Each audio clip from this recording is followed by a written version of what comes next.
இன்றைய வேதவசனம் ஜனவரி நாள் 21.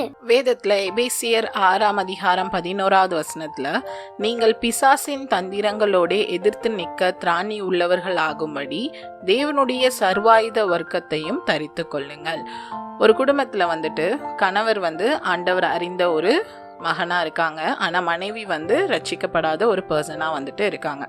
ஸோ அந்த கணவன் எப்பயுமே என்ன சொல்லுவாரா, அந்த மனைவியை பார்த்து, நீ ரட்சிக்கப்படாதனாலதான் இந்த குடும்பத்துல இவ்வளோ கஷ்டம் இருக்கு, ஆசீர்வாதம் இல்லை அப்படின்னு சொல்லுவாராம். வீட்டில் என்ன நடந்தாலும் அதற்கு காரணம் யாருன்னு சொல்லுவாங்களாம், அந்த ரட்சிக்கப்படாத மனைவி தான். காரணம் என்னன்னா, நீங்க ரட்சிக்கப்படாதனால உங்ககிட்ட பிசாசு இருக்கு, அந்த பிசாசின் நிமித்தமா தான் குடும்பத்துல எப்படிலாம் நடக்குது அப்படின்னு சொல்லுவாராம். அப்போ அவர்கிட்ட ஒரு பர்சன் பேசும்போது கேட்டாரா, அப்போ நீங்க ஆண்டவர் அறிஞ்சிருக்கீங்க, அப்போ உங்க ஆண்டவரை விட அந்த பிசாசு அவரோட வல்லமை உள்ளவரா அப்படின்னு சொல்லிட்டு கேட்பாராம். ஸோ இந்த கேள்வி ரொம்பவே முக்கியமான ஒன்று.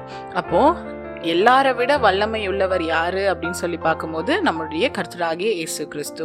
ஸோ நம்ம ஆண்டவர் அறிஞ்சவங்களா காணப்படும் போது மற்றவங்க மூலமா பிசாசு சில போராட்டங்கள் செஞ்சானா நம்ம கிட்ட இருக்கிற ஆண்டவருடைய குணங்கள் அந்த இடத்துல வெளிப்படணுமே தவிர்த்து சாத்தான் தான் இப்படி செய்யறான் அப்படின்னு சொல்லிட்டு நம்ம சொல்லக்கூடாது. ஸோ சாத்தான் அவனுடைய வேலைகளை செய்தாலும் நம்ம தேவனுடைய சர்வாயுத வர்க்கத்தை தரித்தவர்களா காணப்படணும். ஸோ எல்லாரை விட வல்லமையுள்ள தேவன் நம்ம கூட இருக்காங்க. ஸோ எந்த பிரச்சனைகள் பிசாசானவன் கொண்டு வந்தாலும் நம்மளுடைய தேவன் அவைகள் எல்லாவற்றிலிருந்தும் விடுதலை செய்ய வல்லவரா இருக்காங்க. ஸோ ஆண்டவரை முழுமையா நம்புங்க, அவன் தான் இப்படி பண்றான் அப்படின்னு சொல்லிட்டு அதில் கான்சென்ட்ரேட் பண்ணாமல் தேவன் இந்த காரியத்திலிருந்து நமக்கு விடுதலையை தருவாங்க அப்படின்ற தைரியத்தோட நம்ம காணப்படும். Thank you. Have a wonderful day.